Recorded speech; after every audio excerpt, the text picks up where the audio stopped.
Africa Content TV.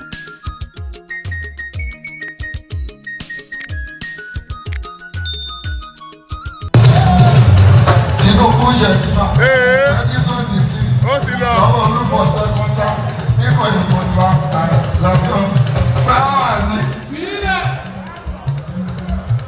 Ṣáàdìrì láti máa sọ́jà, àríwó sí náà máa kà lọ́wọ́ àṣẹ. Ẹ̀rọ kíkè fáráyé, ṣàwọn olúlo ìbò tí wọ́n. Ẹ̀rọ kíkè, ṣàwọn olúlo ìbò.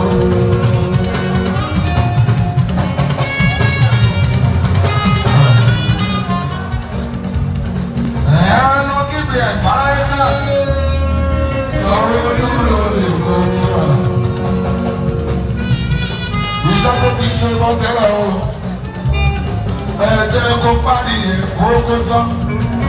Iṣẹ́ tó ti ṣe bọ́ tẹ́lẹ̀ o, ẹ jẹ́ kó parí.